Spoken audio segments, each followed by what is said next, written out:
Welcome to all. स्वागत है आप सभी का आरएस सर यूट्यूब चैनल पे। और हम आ चुके हैं अभी लाइव सिलेक्शन बेच की एक और धमाकेदार क्लास के साथ में। क्लास धमाकेदार कैसे होने वाली है, क्योंकि आज हम लेके आए हैं बिल्कुल ब्रांड न्यू टॉपिक। और ये वो टॉपिक है जिसकी क्या ही बात करें हम, वेव और साउंड वाला टॉपिक। बहुत बहुत बहुत ज्यादा इंपॉर्टेंट टॉपिक, क्योंकि यहाँ से क्वेश्चन फिक्स होता है और बच्चों का बहुत गहरा बहुत दूर का क्या दुश्मन है ये। बच्चे बहुत ज्यादा कंफ्यूज होते हैं इस टॉपिक में। लेकिन आज जो अपन ये क्लास करने वाले हैं, क्योंकि इसमें लैंग्वेज बहुत होती है, इसको उस लैंग्वेज को विजुअल इफेक्ट के साथ में क्लियर करने वाले हैं। यानी क्लास धमाकेदार होगी। एक एक पॉइंट क्लियर करेंगे, एक एक कंसेप्ट क्लियर करेंगे। लेकिन उससे पहले एक शर्त, जो सेल्जर क्लास में प्रेजेंट लगा चुके हैं कमेंट सेक्शन में एक बार जय हिंद लिख देंगे, लाइक बटन पे प्रेजेंट लगा देंगे। और अगर हो सके, अगर लगे दिल से आवाज आए कि क्लास को शेयर भी करना है, क्योंकि आज मजा आएगा क्लास में जबरदस्त, तो एक बार अपने ग्रुप पे क्लास को शेयर कर दो, बच्चों को बुला लो, फिर देखिए जोश सातवें आसमान पे होगा। ठीक है, सिलेक्शन बेच की अपन बात कर रहे हैं। ये हमारा कॉन्सेप्ट बेच है, सिलेक्शन बेच। और लेक्चर नंबर 50 आपको यहां पर दिया जा रहा है। 50 यानी आज हाफ सेंचुरी हो चुकी है हमारी सिलेक्शन बेच की, हाफ सेंचुरी, लेक्चर नंबर 50। और आज अपन बात करें साउंड और जो वेव का आपका टॉपिक है उसकी पहली क्लास। बहुत ही जबरदस्त होने वाली है, जबरदस्त कॉन्सेप्ट होने वाले हैं। 500 होने वाले हैं स्टूडेंट, गजब। मैं एक चीज आपको बताना चाहूंगा, जिस जोश के साथ पहली क्लास में आते हो गुरुजी, उसी जोश के साथ तीसरी चौथी क्लास में रुकना, टॉपिक पूरा क्लियर हो जाएगा। चैलेंज के साथ बात करता हूं, इस टॉपिक की कम से कम 4 क्लास या 5 क्लास हो सकती है। जो जोश पहली क्लास में दिखाओगे वो 5वीं क्लास में दिखाना। एक पॉइंट बच जाए तो बोलना सर क्लियर नहीं हुआ। आज की क्लास में भी कॉन्सेप्ट बहुत है, थ्योरी बहुत है, लेकिन पॉइंट को विजुअल इफेक्ट के साथ क्लियर करेंगे। और ये मेरा वादा रहा, एक एक पॉइंट आपका क्लियर कराऊंगा। सबसे पहले अपन बात करते हैं साउंड एंड वेव, ध्वनि। और अगर अपन तरंग की बात करते हैं, ये आपकी कुछ तरंगे आपको यहां पर दिखाई दे रही होगी। ऐसा कुछ लग रहा होगा कि कोई वेव आगे ट्रेवल कर रही है, आगे बढ़ रही है। बात करूंगा एक एक पॉइंट में। इसमें बीच में रेड जैसा बटन आपको कुछ नजर आ रहा है, इसका वेवलेंथ आपको कुछ नजर आ रहा है। ये सारी चीजें जब आप ऐसे विजुअल करोगे तो आग लगा दोगे पूरे कॉन्सेप्ट में। सबसे पहले पर पॉइंट लेके चलते हैं वेव, तरंगे। तो जैसे मैंने ये वेव आपको ट्रांसवर्स वेव दे दिया, ये आपका अनुप्रस्थ तरंग है, ये आपका साउंड वेव है, साउंड वेव ध्वनि तरंगे। इसमें साउंड आपको नजर आ रहा होगा कि जैसे ही हम माइक में से बोल रहे होते हैं, है ना, ये साउंड इस तरीके से दिखाया जाता है आपको विजुअल करके। तो ये मान लीजिए वेव जो तरंगे हम पढ़ने वाले हैं, उसमें पहला विजुअल इफेक्ट आपको इस तरीके से समझना है। अब वेव का डेफिनेशन क्या है, एक बार एक लाइन में पढ़ दूं और फिर मैं इस विजुअल को आपके दिमाग में उतारूं। समझ ले एक बार जरा ध्यान से, क्या कॉन्सेप्ट है कि जब किसी भी निकाय, किसी भी सिस्टम के संतुलन स्थिति से, बैलेंस कंडीशन से विक्षोभ यानी उसका डिस्टर्बेंस, उसमें जो विक्षोभ उत्पन्न हो रहा है, जो डिस्टर्बेंस उत्पन्न हो रहा है वो उत्पन्न हो, और वही विक्षोभ, वही disturbance from one place to another place travel करे, प्रोपोगेशन उसका हो जाए, संचरण उसका हो जाए, तो हम उसे वेव कह सकते हैं, हम उसे तरंग कह सकते हैं। यानी किसी वेव में, किसी सिस्टम में, किसी निकाय में अगर डिस्टर्बेंस क्रिएट हो बैलेंस कंडीशन से, और फिर वो डिस्टर्बेंस ट्रेवल करे, आगे बढ़े, इसको हम वेव कहते हैं। ये आप एक बार डायग्राम समझ लें, मैं आपको बताता हूं। ये मान लीजिए एक वेव का एक डिस्टर्बेंस क्रिएट हो रहा है। ये डिस्टर्बेंस आप देख रहे हो, ये डिस्टर्बेंस आगे चलता हुआ जा रहा है। एक स्थान से ये डिस्टर्बेंस यहां से स्टार्ट हुआ, ये डिस्टर्बेंस यहां से स्टार्ट हुआ, ये डिस्टर्बेंस आगे चल रहा है। ठीक है, यानी ये मेन जो इसका कंडीशन थी, बैलेंस जो कंडीशन थी, उससे ये जो डिस्टरबेंस है वो यूं करता हुआ आगे बढ़ रहा है, तो हम इसको वेव कह सकते हैं, हम इसको तरंग कह सकते हैं। लेकिन एक मेरा अहम सवाल है जो मैं आगे आपको भी क्लियर करने वाला हूं, मेरे प्रत्येक सोल्जर से मैं अभी जवाब चाहूंगा। ये जो रेड बटन आपको नजर आ रहा है, ये क्यों मैंने यहां पे लगाया है, ये रेड बटन क्यों मैंने डाला है, इसके पीछे एक बहुत बड़ा रीजन है। जब वेव का प्रोपोगेशन होता है तो क्या जो सिस्टम वेव का है, जिसमें जो वेव ट्रेवल कर रही है, क्या वो मीडियम, क्या वो माध्यम वेव के साथ ट्रेवल करता है यस और नो? सोल्जर मुझे कमेंट में आंसर देंगे। क्या इस वेव का ये जो मीडियम है क्या वो भी ट्रेवल कर रहा है? यस और नो, क्योंकि बहुत अहम सवाल है, ये डाउट अपने यहां पे क्लियर करने वाले हैं सर। बहुत बढ़िया, 661 सोल्जर मेरी क्लास में आ चुके हैं। फोड़ने के लिए कॉन्सेप्ट को चुन चुन के फोड़ूंगा, याद रखिएगा इस बात को। बहुत बढ़िया, शाबाश। जवाब चाहिए, क्या मीडियम ट्रेवल करता है? नहीं, कभी मीडियम ट्रेवल नहीं करता। ये रेड आपको जो बटन है ये यहीं पे आपको नजर आएगा, ये रेड बटन आपको यहीं पे घूमता हुआ नजर आएगा। ये दूसरा रेड बटन है, ये यहीं पे घूमता हुआ नजर आएगा। हाँ, ये वेवलेंथ के साथ साथ इसका डिस्टरबेंस, इसका विक्षोभ आगे बढ़ रहा है, लेकिन इसका मीडियम ट्रेवल नहीं करेगा। मीडियम ट्रेवल नहीं करता। एक रस्सी को आप पकड़ के यूं झटका मारते हैं, उसको हिला देते हैं, तो उसमें डिस्टरबेंस आगे बढ़ता है। वो जो स्ट्रिंग है, जो रस्सी है, वो कभी आगे दौड़ के नहीं जाती है। मतलब मीडियम ट्रेवल नहीं करता, ट्रेवल करता है तो डिस्टरबेंस, जिसमें वो अपने साथ एनर्जी और मोमेंटम लेके जाता है। मोस्ट इंपोर्टेंट क्वेश्चन में लेके चलूंगा। डेफिनेशन मेरे सोल्जर की क्लियर हो गई है, तो आगे की कहानी मैं आपको क्लियर कराऊंगा, एक एक पॉइंट क्लियर कराऊंगा। अगर डेफिनेशन क्लियर हो गई है, एक बार फिर से पढ़ देता हूं सोल्जर, ध्यान दीजिए। क्या कि जब किसी निकाय की संतुलन अवस्था, बैलेंस कंडीशन से किसी सिस्टम में डिस्टरबेंस क्रिएट कर दिया जाए, विक्षोभ उत्पन्न कर दिया जाए, और यही डिस्टरबेंस एक स्थान से दूसरे स्थान पे ट्रेवल कर जाए, तो इसे हम वेव कह सकते हैं, इसे हम तरंग कह सकते हैं। ये कॉन्सेप्ट आपका डेफिनेशन का। तरंग, वेव। एक बहुत अहम सवाल बोलना चाहूंगा गुरुजी, चाहे तो आप 5 स्टार लगा लें इस पॉइंट पे, दिल दिमाग में इसको स्कैन कर लें, सवाल बनेगा, 101% बनेगा। इस बार आए, अगली बार आए, लेकिन सवाल बहुत इंपॉर्टेंट है। देखिएगा, बहुत गजब का सवाल मैंने प्रैक्टिस करवाया है, नोट करिए इस पॉइंट को। वेव अपने साथ नंबर 1 एनर्जी, नंबर 2 मोमेंटम, दोनों सवाल दिमाग में डाल लो। वेव के साथ क्या ट्रेवल करता है? एक सवाल तो मैंने आपको प्रैक्टिस करवाया भी है, जिसमें लिखा हुआ है वेव के साथ प्रोपोगेशन नहीं होता। एक में लिखा था एनर्जी, दूसरे में लिखा था मोमेंटम, तीसरे में लिखा था चार्ज, और चौथा ऑप्शन था बोथ ए एंड बी। चौथा ऑप्शन पे बच्चे क्लिक कर देते हैं बोथ ए एंड बी, क्योंकि वो ये सोचते हैं कि किसका प्रोपोगेशन होता है। मैंने ये नहीं बोला, मैंने बोला किसका नहीं होता है, और वो सवाल था आपका चार्ज। चार्ज का ट्रेवल नहीं करती है वेव, अगर अपन यहां पे बात करें उसके डेफिनेशन में, वो सवाल मैंने आपको सॉल्व करवाया था। चलिए आगे बात करते हैं, लेकिन ये पॉइंट दिल दिमाग में स्कैन हो जाना चाहिए, मजा आ जाएगा। ठीक है, यस। यहां पे 729 मेरे सोल्जर लाइव आ चुके हैं, सबको एक बार दिल से सैल्यूट। और याद रखिएगा, इसकी मैं बात करता हूं अक्सर, बेहतर से बेहतर की तलाश कर, मिल जाए नदी तो समुद्र की तलाश कर। वेव मोशन आता है, अगर 90% आता है तो आज 99% सीखने की कोशिश करेंगे। बेहतर से बेहतर की तलाश कर, मिल जाए नदी तो समुद्र की तलाश कर।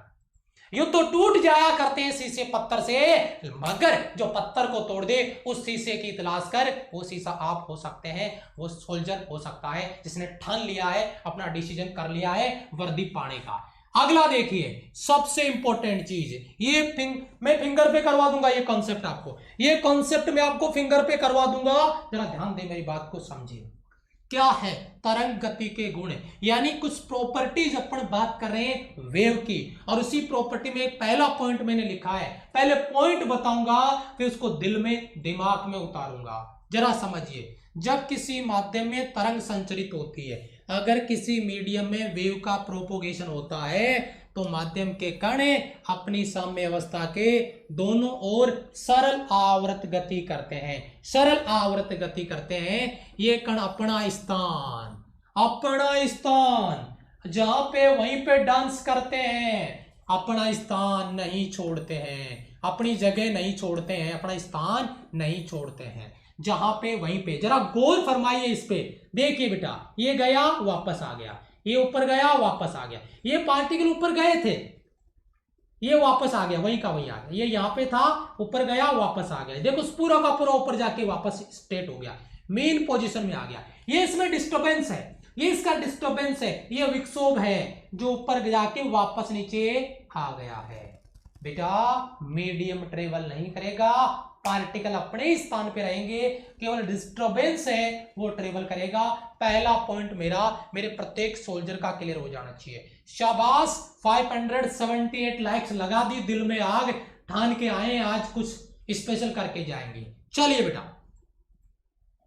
दूसरा पॉइंट आपकी स्क्रीन पर देखिए जरा गौर से। तरंग गति में माध्यम के कण की कला लगातार बदलती रहती है। बेटा दिमाग में स्कैन कर, दिल में स्कैन कर इस सवाल को। सवाल बढ़ेगा, आंख बंद करके फोड़ देंगे, नहीं तो सोचते रहोगे कि सवाल क्या पूछ लिया, तुक्काबाजी चलेगी। लेकिन कॉन्सेप्ट पे फोकस कर, क्या बोला मैंने।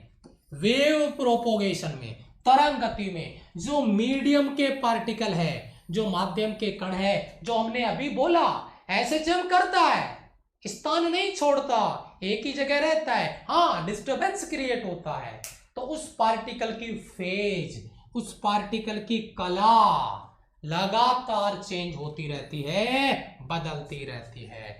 अगर मैं इसको मीन बना लेता हूं, अगर इस लाइन को, अगर मैं इस लाइन को, अगर मैं इस पूरी लाइन को अगर मीन लाइन बना लूं, इसकी मतलब साम्य अवस्था बना लूं, इसकी इक्विलिब्रियम लाइन बना लूं, कंडीशन बना लूं, तो बेटा जी जरा मुझे बताना, ऊपर नीचे, ऊपर नीचे, ऊपर, फिर ये नीचे, ऊपर नीचे।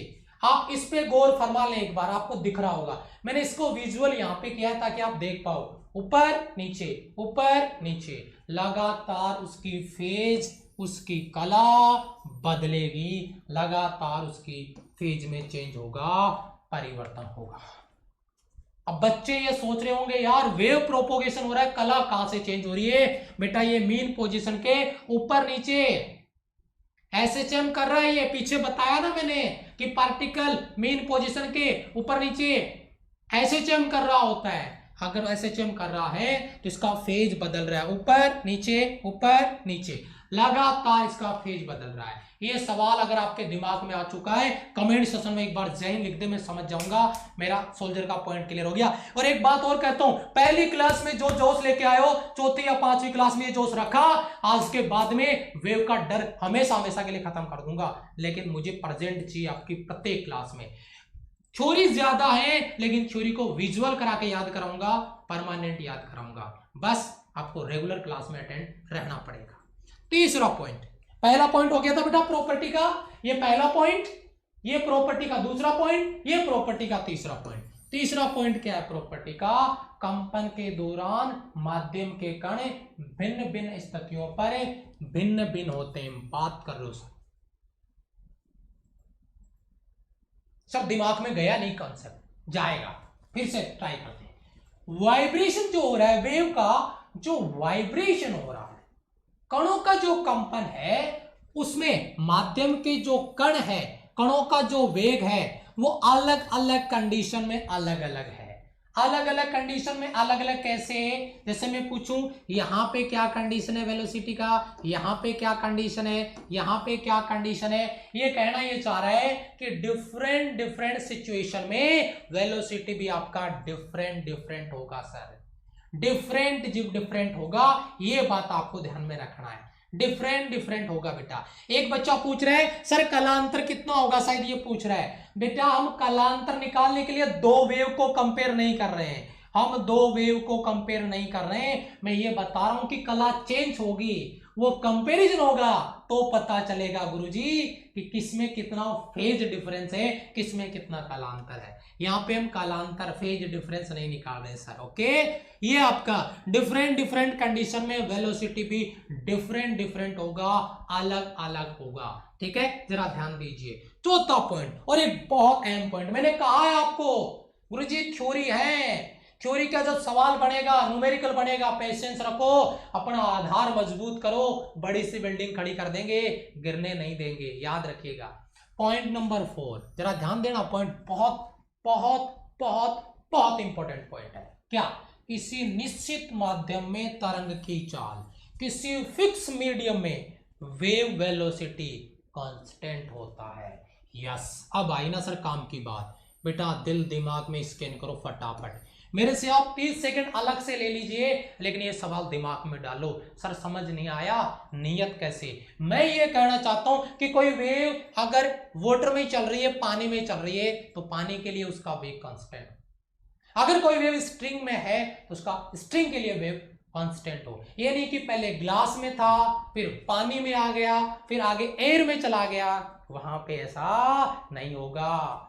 नोट करो क्या कह रहा है, किसी निश्चित माध्यम के लिए, किसी फिक्स मीडियम के लिए जो वेव है, जो तरंग है, उसकी चाल, उसकी स्पीड नियत रहती है, कांस्टेंट रहती है। नंबर 1 सवाल आपका क्लियर हुआ। नंबर 2 सवाल यहां से स्टार्ट करूंगा। इसका मान, ओ माय गॉड, उसका मान निर्भर करता है माध्यम की प्रकृति। Depends only and only the nature of medium. Nature of medium पे डिपेंड करेगा वेलोसिटी। मीडियम पानी है, एयर है, ग्लास है। Depends on nature of medium. किसकी बात हो रही है? इस वेलोसिटी की बात हो रही है। किसी निश्चित माध्यम के लिए तरंग का वेग कांस्टेंट होगा, और यही वेग, उस तरंग का वेग डिपेंड करेगा, किस पे डिपेंड करेगा? ये डिपेंड करेगा नेचर ऑफ मीडियम, माध्यम की प्रकृति। और एक और अहम सवाल, ये दूसरा सवाल आपका यहां पे तैयार हो गया, ठीक है। तीसरा सवाल तैयार कर रहा हूं मैं यहां से, फ्रीक्वेंसी, वेवलेंथ और इंटेंसिटी पे नहीं, तीसरा सवाल यहीं से तैयार कर लो। Velocity of wave does not depends on frequency, wavelength, intensity. Depends on nature of medium, depends on nature of medium, does not depends on frequency, wavelength and intensity. तीनों सवाल अगर दिमाग में आ चुके हैं, एक बार दोहरा दे कमेंट सेक्शन में, क्लियर है सर। मैं आगे बढ़ता हूं, फटाफट दोहरा दे गुरुजी, शाबाश शाबाश।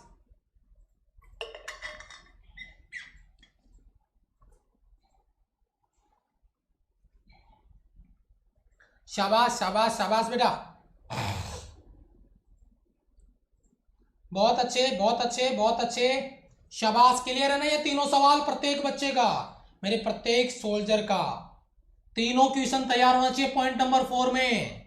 प्रॉपर्टी नंबर 5, प्रॉपर्टी नंबर 5, ध्यान दें ध्यान दें। एक एक लाइन से सवाल बना के बताऊंगा गुरुजी, अगर आप समझ रहे हो तो एक एक लाइन से, चाहे जिस बुक को उठा के प्रैक्टिस कर लेना, कोई सिंगल क्वेश्चन बच जाए तो बताना मुझे। ध्यान दीजिएगा, क्या तरंग गति के साथ साथ एनर्जी ट्रेवल भी होता है, ऊर्जा का स्थानांतरण भी होता है, किंतु माध्यम आगे नहीं बढ़ता है। ये चीज हम पीछे पढ़ चुके हैं, नहीं कोई खास बात नहीं है। एनर्जी और मोमेंटम ट्रेवल करता है वेव के साथ, बट मीडियम ट्रेवल नहीं करता। ये बात मैं पीछे भी बता चुका हूं, यहां पे रिपीट हो रही है। वेव अपने साथ एनर्जी भी लेके जाता है, मोमेंटम भी लेके जाता है, बट मीडियम साथ में नहीं चलता, मीडियम स्थिर रहता है। हाँ, मीडियम में डिस्टर्बेंस क्रिएट होता है, फिर वापस वो मीन पोजीशन में आ जाता है और डिस्टर्बेंस आगे चला जाता है। प्रॉपर्टी नंबर 5 मेरे प्रत्येक सोल्जर की क्लियर है। 789 रिकॉर्ड बना दो 800 का, कर दो यार, लगा दो एकदम फटाफट से शेयर करके। अब क्लास के बीच में शेयर करने के लिए बोल रहा हूं, क्योंकि मेरा जोश नेक्स्ट लेवल पे चाहिए मुझे। कर सकते हैं 800, एक बार लगा दो, जबरदस्त वाला जोर, शेयर कर दो फटाफट जिस बच्चे ने नहीं किया है। चलो अब आते हैं टाइप्स ऑफ वेव, अब आएगा मजा। ये मैंने बेसिक इंट्रोडक्शन दे दिया वेव का। अब टाइप्स ऑफ वेव में देखो, कॉन्सेप्ट फूट के निकलेंगे, एक एक एग्जांपल आएगा और एग्जांपल के साथ बहुत सारे डाउट क्लियर करेंगे, बहुत सारे सवाल क्लियर करेंगे। सबसे पहले टाइप्स ऑफ वेव यानी तरंगों के प्रकार, और तरंगों के प्रकार टाइप्स ऑफ वेव, इसका जो डिस्ट्रीब्यूशन करने का तरीका अलग अलग है। क्या बात है, ये इसका हाइट के हिसाब से अलग कर लो। जैसे मैं एग्जांपल दूं, इन बच्चों को हाइट के हिसाब से अलग कर लो, ये बच्चे है ना, ये जब मोटे बच्चे इनको अलग कर लो, छोटे बच्चे इनको अलग कर लो, स्कूल ड्रेस में इनको अलग कर लो, विदाउट यूनिफॉर्म में इनको अलग कर लो, अलग अलग डिवाइड करने का तरीका।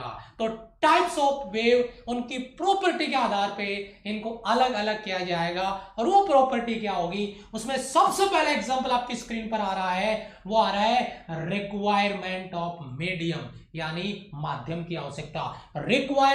ऑफ मीडियम, यानी on the basis of requirement of medium, medium की क्या आवश्यकता है। और एक मेरे भाई साहब हैं जो लॉकडाउन के दौरान देखो कितना बढ़िया बढ़िया एक्सपेरिमेंट कर रहे हैं। ये भाई साहब आप देख सकते हैं, इन्होंने लॉकडाउन में बहुत अच्छा काम किया है, आपने भी किया हो तो आपने वेव को सीख लेना है। अभी भी आप लॉकडाउन मान के चलिए, हमें अपनी तैयारी पे फोकस करना है।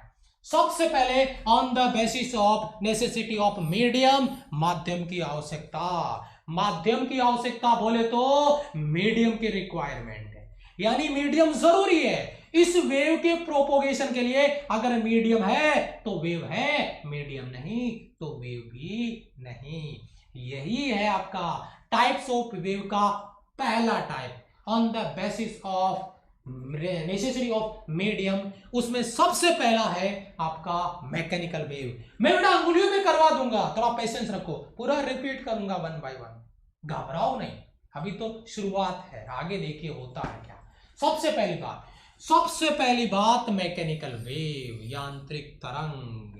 मैकेनिकल वेव मतलब मीडियम, जिसके लिए मीडियम जरूरी है वो मैकेनिकल वेव है, जिसके लिए मीडियम रिक्वायरमेंट है। फॉर एग्जांपल ये भाई साहब स्प्रिंग वाले भाई साहब देख रहे हो आप, ये स्प्रिंग वाले भाई साहब, इसमें जो वेव आगे बढ़ रही है वो इस स्प्रिंग से, इस रस्सी से आगे बढ़ रही है। ये रस्सी क्या है, ये रस्सी मीडियम है। इस रस्सी में तरंग को आगे बढ़ने के लिए मीडियम जरूरी है, विदाउट मीडियम ये वेव ट्रेवल नहीं कर सकती। समझिए जरा ध्यान से, साउंड की बात करें, साउंड विदाउट मीडियम ट्रेवल कर सकती है क्या, नहीं कर सकती, क्योंकि वह साउंड वेव जो है वो एक मैकेनिकल वेव है। जरा ध्यान दें मैं क्या कह रहा हूं कि वे तरंगे जिनके प्रोपोगेशन के लिए मीडियम रिक्वायर्ड है, माध्यम की आवश्यकता है, मैकेनिकल वेव या आपका मैकेनिकल वेव या अपन कह सकते हैं ये आपका आ गया एग्जांपल, यहां पे आ गया एग्जांपल आपने दिया है, शायद ये रखा है क्या, हाँ देखिए मैकेनिकल वेव आपका हो गया,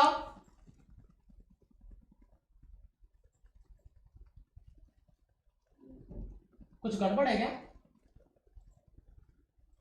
ठीक है ओके, हाँ तो वे वेव जिनके प्रोपोगेशन के लिए मीडियम रिक्वायर्ड है उनको मैकेनिकल वेव कह सकते हैं, यानी यांत्रिक तरंग कह सकते हैं, इलास्टिक वेव भी इनको कह सकते हैं, प्रत्यास्थ तरंगे भी इनको कह सकते हैं। और इसी के कुछ एग्जांपल है, जो एग्जांपल यहाँ नीचे लिख दिए, मैं इसमें कंफ्यूज हो गया, मैंने कहा इसके एग्जांपल कहाँ गए, एग्जांपल इसके नीचे दे रखे, ये एग्जांपल इसके साथ भी कनेक्ट हो गए, तो हिंदी वाला एग्जांपल नीचे, डोरी में या स्प्रिंग में वेव का बनना, जो स्प्रिंग या स्प्रिंग में बनने वाली वेव, पानी की सतह पर बनने वाली वेव। अब बेटा पानी की सतह पर या पानी के अंदर, बच्चा कंफ्यूज नहीं हो जाए, वो बेटा पार्टिकल वाइब्रेशन के आधार पे, सरफेस पे, वाटर सरफेस पे transverse, inside the water longitudinal wave, लेकिन वो पार्टिकल वाइब्रेशन के आधार पे है, तो वो मैं बात करूंगा, अभी मैं आपके दिल की बात करूंगा, फिंगर टिप करवा दूंगा, अगर आपने कॉन्सेप्ट पे फोकस करना है तो जरा ध्यान दीजिए, ठीक है, यस बहुत अच्छे, शाबाश। आगे देखिए,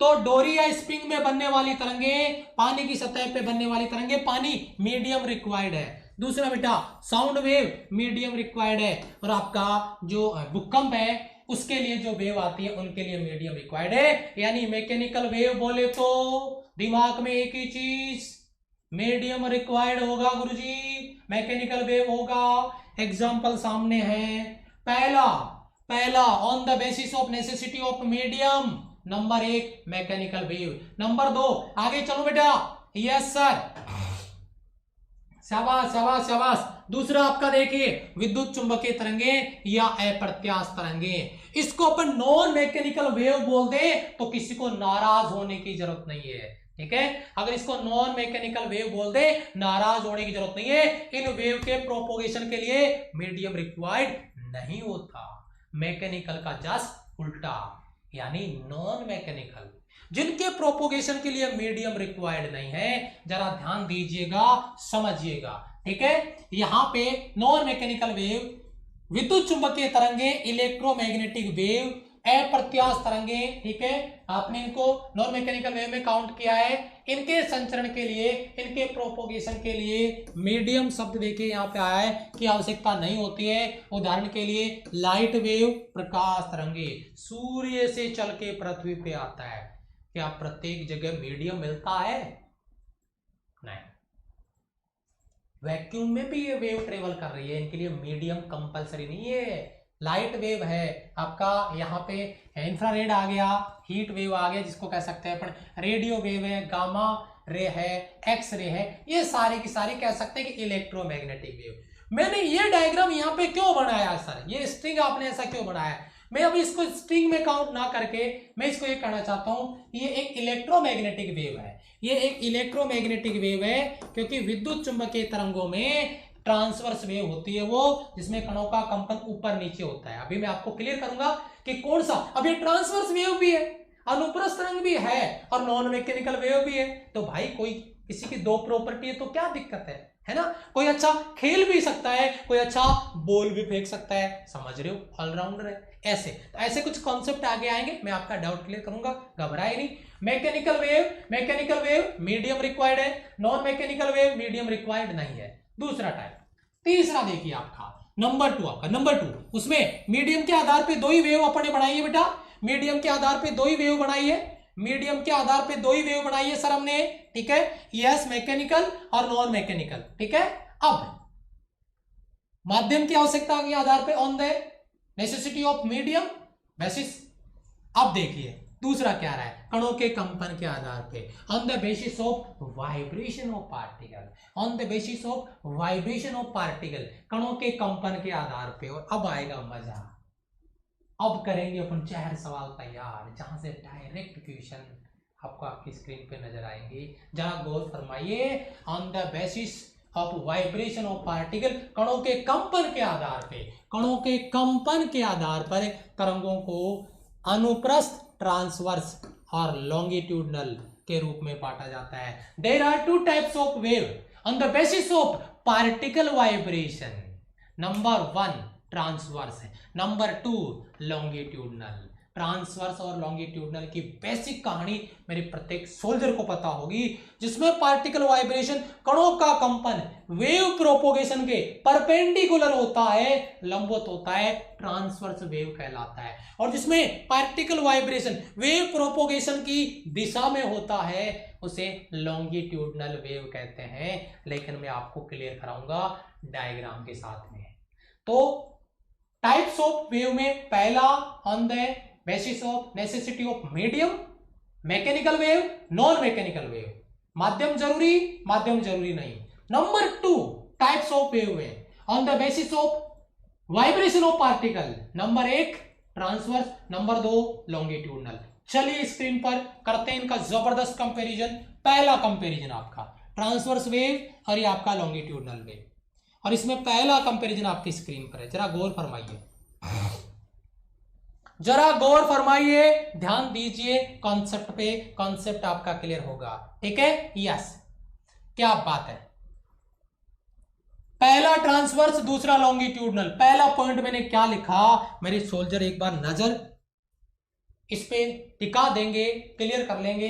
क्या, माध्यम के कण तरंग संचरण की दिशा के perpendicular, particle vibration of wave perpendicular the wave propagation के परपेंडिकुलर कणों का कंपन हो रहा है। आगे जाऊंगा, पहले इधर नीचे क्लियर करता हूं पॉइंट।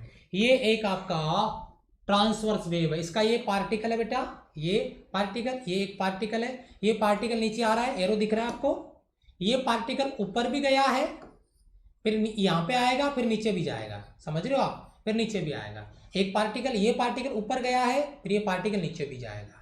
आपने देखा ये तरंग आगे बढ़ रही है, ये तरंग आगे बढ़ रही है, ये तरंग इधर जा रही है, पार्टिकल ऊपर गया, नीचे आया, पार्टिकल चलेगा नहीं, मैंने बताया आपको मीडियम ट्रेवल नहीं करता है। पार्टिकल ऊपर गया, नीचे आया, ऊपर गया, नीचे आया, पार्टिकल वाइब्रेशन वेव प्रोपोगेशन के, तरंग संचरण के परपेंडिकुलर होगा। और ये जो एग्जांपल आपको दिया गया है, transverse wave on a string, एक तरंग में अनुप्रस्थ तरंग का एग्जांपल है। हाउस द जोश, reply on like button, comment section में एक बार जय हिंद लिख देगा प्रत्येक मेरा सोल्जर, याद रखिएगा इस बात को, ठीक है, यस, बहुत अच्छे बेटा। अगले पॉइंट को कंपैरिजन करूं मैं, इससे पहले बता दें एक बार, बहुत बढ़िया, शाबाश शाबाश, जल्दी से, वेरी गुड वेरी गुड, शाबाश। कमेंट आपका मुझे कुछ स्लो नजर आया, कमेंट में देखना चाह रहा था आपका जोश, एक बार देखना चाह रहा था, एक बार जोश।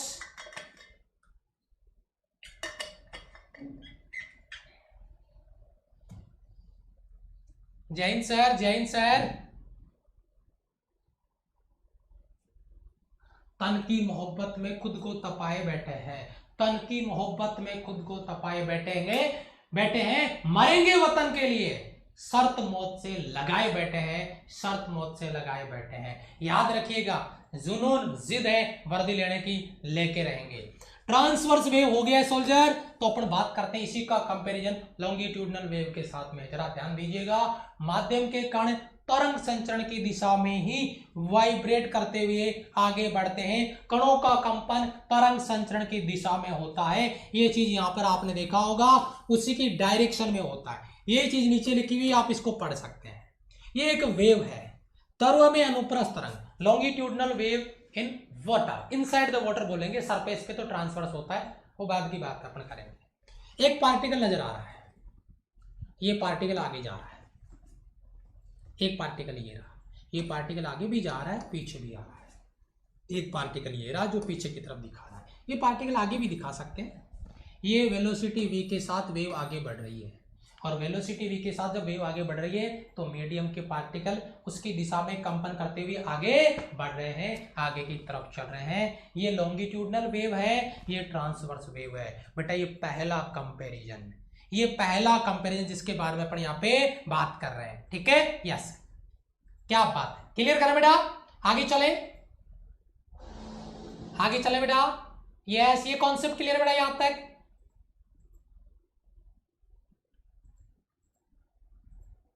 बहुत अच्छे बहुत अच्छे बहुत अच्छे, शाबाश, बहुत बढ़िया, जबरदस्त रेस्पॉन्स लाइक बटन पे आपका, गजब, 846 लाइक, बहुत बढ़िया, शाबाश। ओके, डीडी सर क्लास में है, बहुत बढ़िया बहुत बढ़िया, गजब यार गजब। दूसरा पॉइंट देखिए, दूसरा पॉइंट क्या है, और ये भी बहुत इंटरेस्टिंग है, जरा ध्यान दीजिए। क्या दूसरा पॉइंट आपका यह है, श्रृंग सी और गति, श्रृंग सी और गति के रूप में आगे बढ़ती है। जब उच्चतम बिंदु आएगा श्रृंग आएगा यहाँ पे, और जब लोवेस्ट पॉइंट आएगा तो ग्रत आएगा यहाँ पे, और इस प्रकार से ये वेव आगे चलती रहती है। इसमें श्रृंग और ग्रत के रूप में आगे बढ़ती है। बट अगर बात करते हैं लॉन्गिट्यूडनल वेव में, तो इसमें पार्टिकल आगे गया, फिर आगे गया, फिर पीछे आया, फिर आगे गया, फिर पीछे आया, फिर आगे गया, यानी इसमें कंप्रेशन और रेरफैक्शन, यानी संपीड़न और विरलन, संपीड़न और विरलन, संपीड़न और विरलन, इस प्रकार से वेव आगे बढ़ेगी। जरा नोट करें, इसमें देखिए ये आपका ये वेव, यहां पे देखो कितनी पास पास लाइन है, ये आपका कंप्रेशन है, संपीड़न है। ये देखो इधर कितनी लाइनें दूर दूर होगी, ये आपका विरलन है, रेरफैक्शन, विरलन। फिर ये देखिए कंप्रेशन, फिर ये रेरफैक्शन, विरलन, फिर कंप्रेशन, फिर रेरफैक्शन, यानी संपीड़न और विरलन के रूप में आगे बढ़ेगी। जहां पे ये पास पास है वहां पे डेंसिटी भी मैक्सिमम है और प्रेशर भी मैक्सिमम है ये, और यहाँ पे ये दूर दूर है वहां पे प्रेशर भी मिनिमम है और डेंसिटी भी मिनिमम है, क्योंकि ये काफी दूर दूर पार्टिकल यहाँ पर है। तो ये आपका रेरफैक्शन, ये आपका कंप्रेशन। इस प्रकार से वेव इस प्रकार से आगे बढ़ती चलती है, कणों का कंपन तरंग संचरण की दिशा में आगे बढ़ जाता है। अगला पॉइंट देखिए, पहला पॉइंट हो गया, दूसरा पॉइंट हो गया, तीसरा पॉइंट, जरा ध्यान दें, इसको समझें, बहुत इंटरेस्टिंग पॉइंट है, बहुत इंटरेस्टिंग पॉइंट। क्या? अनुप्रस्थ तरंगे, ट्रांसवर्स वेव ठोसों में संचरित होती है, सॉलिड में इसका प्रोपोगेशन होता है, द्रव्य की सतह पर उत्पन्न होती है, किंतु गैसों में यह संचरित नहीं होती। बेटा दिल दिमाग में बिठाओ, बहुत अहम सवाल। Transverse wave can propagate in solid, and number 2 on liquid surface, पानी की सतह पर ट्रांसवर्स वेव पाई जाती है, द्रव्य की सतह पर ट्रांसवर्स वेव पाई जाती है। बट गैस, कोई ट्रांसवर्स वेव, कोई अनुप्रस्थ तरंग गैसों में नहीं पाई जाती, उनका प्रोपोगेशन नहीं होता। इसी का कंपैरिजन इधर करते हैं, लॉन्गिट्यूडनल वेव में कंपैरिजन में आ जाओ। ये तरंगे लॉन्गिट्यूडनल वेव, सॉलिड, लिक्विड और गैस, में प्रोपोगेशन होता है, संचरण होता है, क्योंकि इनके संचरण में आयतन प्रत्यास्थता आवश्यक है। यहाँ पे आपका वॉल्यूम इलास्टिसिटी जरूरी है, जो कि पाई जाती है सॉलिड, लिक्विड और गैस, तीनों में ये पॉसिबल है। ये बात आपको याद रखनी है, ये सॉलिड में और लिक्विड की सरफेस पे, गैस में नहीं होती। एक बहुत बड़ा कंपैरिजन है जो आप यहाँ पे देख सकते हैं। ये एक क्षण में अनुप्रस्थ तरंग है और ये एक क्षण में आपका अनुदैर्ध्य तरंग है।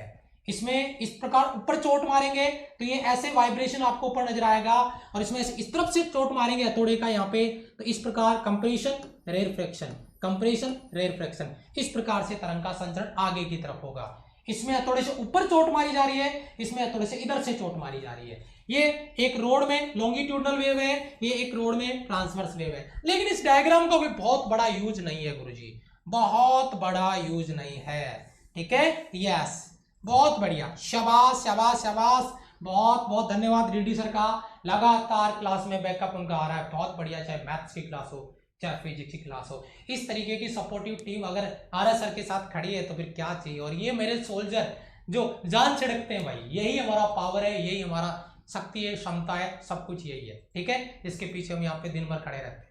चलिए आगे बात करते हैं। चौथा पॉइंट आपका क्या, एक और इंटरेस्टिंग धमाकेदार पॉइंट, माध्यम में। मैंने कहा था थ्योरी है, अभी तो देखो आगे क्या क्या आता है, अभी तो बहुत कुछ डिस्कस करूंगा मैं, पॉइंट है, लेकिन एक एक पॉइंट क्लियर करूंगा, कचरा करके आगे नहीं जाऊंगा, क्योंकि एक एक पॉइंट से एक एक सवाल बनता है। पॉइंट नंबर 4 क्या है, माध्यम में दृढ़ता का गुण होना चाहिए, यानी यहाँ पे प्रॉपर्टी ऑफ रिजिडिटी, इसीलिए ये ठोस में पाया जाता है या लिक्विड की सरफेस पे होता है। गैसों में ये रिजिडिटी की प्रॉपर्टी नहीं होती, तो गैसों में ये प्रोपोगेशन भी नहीं होता, तो ये प्रॉपर्टी ऑफ रिजिडिटी को फॉलो करता है। ये क्या कर रहा है, ये प्रॉपर्टी ऑफ इलास्टिसिटी को फॉलो करता है, ये प्रत्यास्थता के गुण को फॉलो कर सकता है और ये दृढ़ता के गुण को फॉलो करता है। ये कंपैरिजन याद रखिएगा, लॉन्गिट्यूडनल वेव में आपका प्रत्यास्थता इलास्टिसिटी और यहाँ पे आपका रिजिडिटी की प्रॉपर्टी फॉलो कर रहा है। Point number 4।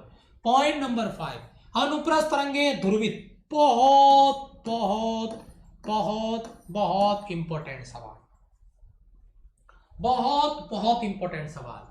अनुप्रस्थ तरंगे, ट्रांसवर्स, जो ट्रांसवर्स वेव है उनको पोलराइज किया जा सकता है, ट्रांसवर्स वेव को पोलराइज किया जा सकता है, लेकिन लॉन्गिट्यूडनल वेव को पोलराइज नहीं किया जा सकता। फिर मैं वो सवाल दोहराऊंगा जो अक्सर मैं प्रैक्टिस में आपको बोलता था, लाइट वेव, प्रकाश तरंगों का पोलराइजेशन हो सकता है, क्योंकि लाइट वेव इलेक्ट्रोमैग्नेटिक वेव है, और अभी अभी पीछे बता के आ रहा हूं, इलेक्ट्रोमैग्नेटिक वेव ट्रांसवर्स वेव होती है, जिनमें पार्टिकल वाइब्रेशन वेव प्रोपोगेशन के परपेंडिकुलर होता है। तो केवल और केवल ट्रांसवर्स वेव का प्रोपोगेशन हो सकता है, लॉन्गिट्यूडनल वेव का प्रोपोगेशन नहीं होता। एग्जांपल देता हूं, साउंड वेव, ध्वनि तरंगे कैसी वेव है सर, वो तो मैकेनिकल वेव है। बेटा मैकेनिकल तो है ही, वो तो माध्यम के आधार पे, वो तो मीडियम की नेसेसिटी के आधार पे है। लेकिन अगर मैं पार्टिकल वाइब्रेशन के आधार पे बात करूं तो बताओ साउंड वेव कैसी है सर, वो तो लॉन्गिट्यूडनल है। तो लॉन्गिट्यूडनल है तो बेटा उसका पोलराइजेशन नहीं हो सकता। ये बेटा बहुत बहुत इंपॉर्टेंट सवाल है, और एक बार मैं सभी बच्चों से एग्रीमेंट चाहूंगा। बेटा डाउट क्लियर हो गया, इसको एग्री कर दो, और अगली बार जब मैं लाइक बटन पे अपना नजर डालूं तो मुझे 100 के लाइक्स दिख जाए। 893 हो चुके हैं, एक बार प्यार आपका वहां पे दिख जाए बस फटाफट से। और ये डाउट अगर तो सभी बच्चों का क्लियर हो चुका है, ये कंपैरिजन क्लियर हो चुका, तो बहुत इंपॉर्टेंट सवाल हमने तैयार कर लिया है, प्रैक्टिस में बहुत काम में आएगा। ठीक है, आगे चलते हैं। नेक्स्ट देखिए बेटा, इसके कुछ एग्जाम्पल है जो मैंने लिख दिए हैं। आप ही मत सोचना कि इतनी थ्योरी क्यों लिखी है, ये कुछ एग्जाम्पल्स है जो मैं फटाफट रीड कर देता हूँ, आपके हल्का सा माइंड में रहेगा, बाकी कोई बहुत ज्यादा जरूरत नहीं है, लेकिन एग्जाम्पल इसलिए थोड़ा हेल्प करेगा आपको। बेटा ट्रांसवर्स वेव का एग्जाम्पल देखो, सितार, वायलिन की डोरी, जो स्प्रिंग आता है ना, रस्सी, वायलिन, तार उसका वो, ठीक है, कंपन उसमें, तबला या ढोलक की झिल्ली है ना, उसमें कंपन, जल की सतह पे उत्पन्न तरंगे आदि ट्रांसवर्स वेव यानी अनुप्रस्थ तरंगों के एग्जाम्पल है। इधर यही एग्जाम्पल दिया है, वायु में ध्वनि तरंगे, साउंड वेव, ऑर्गन पाइप में आपका जो आपका एयर कॉलम है उसमें कंपन है, आपका जो रेजोनेंशियल इंस्ट्रूमेंट है उनमें जल की सतह के ऊपर वायु स्तंभ का कंपन, वाइब्रेशन, ठीक है, सारे के सारे साउंड से रिलेटेड ऑप्शन आपके सामने है। ये लॉन्गिट्यूडनल के एग्जांपल है और ये ट्रांसवर्स के एग्जांपल है। मैं इन पे बहुत ज्यादा टाइम नहीं दे रहा क्योंकि इनसे कोई सवाल बढ़ेगा नहीं, इसलिए इन पे ज्यादा टाइम देने की जरूरत नहीं है। Number 1, on the necessity of medium, माध्यम की आवश्यकता के आधार पे दो वेव अपने पढ़े, mechanical medium required, non mechanical medium required नहीं। On the basis of vibration of particle, कणों के कंपन के आधार पे there are 2 types of wave on the basis of particle vibration, कणों के कंपन के आधार पे 2 प्रकार के वेव, एक ट्रांसवर्स कणों का कंपन तरंग संचरण के लंबवत, एक लॉन्गिट्यूडनल कणों का कंपन तरंग संचरण की दिशा में। और बारी आती है तीसरा टाइप्स ऑफ वेव, तीसरा टाइप्स ऑफ वेव, और उसमें है बेटा एनर्जी प्रोपोगेशन, ऊर्जा का संचरण on the basis of energy propagation. जरा ध्यान दीजिए, ऊर्जा संचरण के आधार पे, ऊर्जा संचरण के आधार पे आपका जो कॉन्सेप्ट बनेगा जिसके बारे में मैं यहां पे बात कर रहा था, ठीक है, ओके। ऊर्जा संचरण के आधार पे क्या कॉन्सेप्ट रहेगा, जिसमें एनर्जी का प्रोपोगेशन हो, जिसमें ऊर्जा का स्थानांतरण हो। एक बार एक पॉइंट लिख लें, इसका पहला पॉइंट जो आपके दिमाग में है, प्रोग्रेसिव वेव। प्रोग्रेसिव वेव बेटा, वेव तरंगे जिनके साथ एनर्जी ट्रेवल करने वाला है, प्रोग्रेसिव वेव। अच्छा, अब स्टैंडिंग वेव कौन सा होगा, इसका दूसरा भाई है, जिनमें एनर्जी ट्रेवल नहीं करता, जिनमें एनर्जी का प्रोपोगेशन नहीं होता। तो इसमें टाइप्स ऑफ एनर्जी प्रोपोगेशन में सबसे पहला पॉइंट हम देख रहे हैं प्रगामी तरंगे। और प्रगामी तरंगों का कॉन्सेप्ट क्या है, ये तरंगे माध्यम के एक नियत वेग से आगे बढ़ती है, कांस्टेंट वेलोसिटी से आगे बढ़ती है, और ये तरंगे माध्यम में ऊर्जा का स्थानांतरण करती है, एनर्जी ट्रेवल करती है। लाइट और साउंड वेव, यानी साउंड वेव और लाइट वेव का एग्जांपल आपके सामने आप देख रहे होंगे। ये साउंड, ये देखिए साउंड, ये आगे उधर जा रही है, इधर जा रही है, साउंड का प्रोपोगेशन आपको देखने को मिल रहा है। बताइए बेटा, क्लियर है? 947, 53 लाइक्स कम रह गए 100 के में से। किसी बच्चे ने तो कंजूसी की है बेटा, किसी ने तो कंजूसी की है, लेकिन फिर भी बहुत बढ़िया, बहुत बढ़िया आपने अपना एफर्ट लगाया। थैंक यू सो मच, दिल से सैल्यूट है मेरे प्रत्येक सोल्जर को, उसकी मेहनत को, उसकी लगन को। बहुत बढ़िया बेटा। वेव प्रोपोगेशन में जो एनर्जी प्रोपोगेशन है, उसमें वे तरंगे जिनमें एनर्जी का प्रोपोगेशन होता है, जिनमें एनर्जी ट्रेवल करता है, sound wave, light wave. Example दिमाग में आएगा, खत्म हो जाएगा। अब सर एक चीज हमारे दिमाग में नहीं आ रही है, क्या? ये साउंड वेव फिर से आ गया। अभी पीछे तो लॉन्गिट्यूडनल वेव बता रहे थे, बिल्कुल बताया, तो गुस्सा क्यों हो रहे हो भाई? Longitudinal wave on the basis of particle vibration पे था, ये on the basis of energy propagation है, ये ऊर्जा स्थानांतरण के आधार पे है। तो इनका कंफ्यूजन, खिचड़ी दूर करो, मैंने यही बोला था। गुरुजी थ्योरी है, लेकिन अगर मैं जो बोल रहा हूं उस पर फोकस करोगे, एक एक पॉइंट क्लियर होगा। फिर भी अगर कोई डाउट बचता है तो क्लास सेव होने के बाद एक बार फिर से देख लेना, जिंदगी में नहीं भूलोगे। क्या? तो साउंड वेव और लाइट वेव दोनों ही प्रोग्रेसिव वेव है, जिनमें प्रोग्रेशन मतलब प्रोपोगेशन होता है साउंड का, मतलब एनर्जी का, ऊर्जा का। दूसरा देखिए स्टैंडिंग वेव। स्टैंडिंग वेव यानी आपका जिसको कह सकते हैं अपन स्टेशनरी वेव, अप्रगामी तरंगे जिनमें एनर्जी का प्रोपोगेशन नहीं होता, एनर्जी ट्रेवल नहीं करता, ऊर्जा का स्थानांतरण नहीं होता। ये वो तरंगे माध्यम में दो सीमाओं के बीच में नियत रहती है। इन तरंगों के द्वारा ऊर्जा का संचरण नहीं होता है, किंतु विभिन्न खंडों या लूपों में ऊर्जा बंद रहती है। उदाहरण है डोरी में तरंग या ऑर्गन पाइप में वेव। बेटा इस प्रकार अगर वेव को बंद कर दिया जाए इधर से और यहां तक, एक टुकड़े में, एक खंड में, एक अलग से भाग में, अलग से हिस्से में अगर उसको फिक्स कर दिया जाए तो वह आपका स्टेशनरी वेव होगा, यानी अप्रगामी तरंग होगा, जिसमें एनर्जी प्रोपोगेशन नहीं होगा। अगर होगा भी तो एक टुकड़े के बीच में होगा, आगे नहीं बढ़ेगा। मेरे हिसाब से मेरे सभी सोल्जर का ये कॉन्सेप्ट क्लियर हो गया होगा। चौथा पॉइंट देखिए, चौथा पॉइंट देखिए सर, चौथा पॉइंट देखिए, on the basis of dimension, on the basis of dimension. क्या मजाक कर रहे हो सर? यस, विमाओं के आधार पे। एक डायरेक्शन में अगर वेव बढ़ती है 1D, एक विमीय वेव। अगर दो, एक तल में अगर वेव बढ़ रही है, पानी पे पत्थर डालते हैं तो तरंग पानी के ऊपर से यूं लहराती भी जाती है, 2D वेव, द्विविमीय तरंग। खुले आसमान में कोई वेव, साउंड हमने बोला आराम से सभी दिशाओं में जा रही है, 3D wave. On the basis of dimension, विमाओं के आधार पे तरंग। पहला मीडियम के आधार पे, दूसरा पार्टिकल वाइब्रेशन के आधार पे, तीसरा अभी जो आपने पीछे पढ़ा एनर्जी प्रोपोगेशन के आधार पे, और चौथा आपके सामने है ये on the basis of dimension. पहला, एक विमीय तरंगें। इन तरंगों में एनर्जी का प्रोपोगेशन केवल और केवल एक सिंगल डायरेक्शन में, एक ही दिशा में होता है। तनी हुई डोरी में संचरित तरंगे, तनी हुई डोरी में संचरित तरंगे, जिनके बारे में अपन बात कर रहे हैं। एक तरंग जो डोरी तनी हुई है, स्ट्रिंग, उसी भी डायरेक्शन में आगे बढ़ेगी, उसको छोड़ के साइड में नहीं जा सकती, कभी नहीं जा सकती। उसी वेव में उसको चलना पड़ेगा, उसी तरंग में चलना पड़ेगा, उसी रस्सी में चलना पड़ेगा। दूसरा पॉइंट, अभी मैंने एग्जांपल दिया था, पानी में पत्थर ना मारो है, हाँ वो देख लो क्या हो रहा है, जरा ध्यान दीजिए। एक बार मैं इसको थोड़ा सा क्लियर कर देता हूँ। यस, अब ठीक है।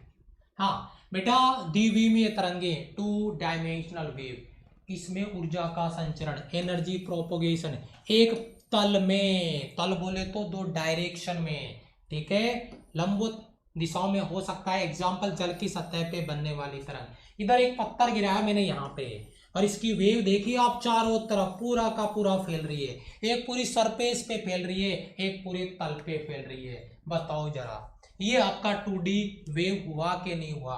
द्विविमीय तरंग हुआ कि नहीं हुआ? शाबाश शाबाश शाबाश मेरे सोल्जर। 1600 लाइक्स, रिकॉर्ड तोड़ दिया भाई आरएस सर की क्लास में। साउंड वेव में आज तो आग लगा दिया आपने, क्या ही बोले आगे। ठीक है, तीसरा बेटा 3D वेव। अगर अपन बात करते हैं त्रिविमीय तरंगे, इन तरंगों में द्वारा सभी संभव दिशाओं में ऊर्जा का स्थानांतरण होता है, ऑल डायरेक्शन। और इसमें जैसे आकाश में संचरित होने वाली ध्वनि तरंग या प्रकाश तरंग, ये मैं पहले ही आपको बता चुका हूं।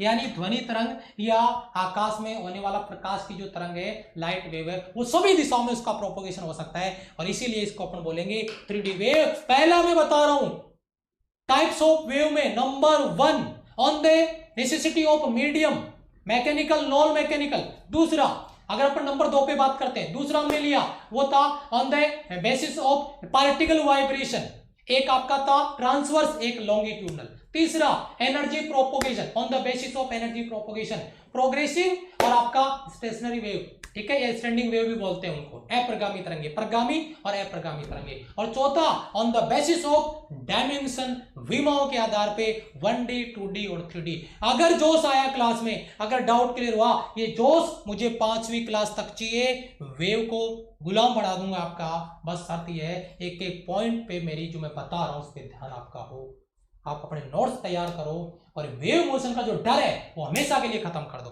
उम्मीद करता हूं कि क्लास पसंद आया होगा। क्लास पसंद आया, एक बार लाइक बटन अगर दबाना भूल गए तो लाइक बटन दबा दें। नए बच्चे आए, चैनल को सब्सक्राइब करो। और अब धमाल होने वाला है डीडी सर के साथ में, डीडी सर की एंट्री होने वाली है विद इन नैनो सेकंड, आपके क्लास पे आपको नोटिफिकेशन उनका मिलने वाला है। मैं मिलता हूं आपको आपसे 2 बजे वाली क्लास में, 2 PM 1 डायमेंशन मोशन के साथ, द वॉरियर्स बेस कोर्स में। तब तक के लिए आप सभी को जय हिंद, नमस्ते, thank you so much, bye bye.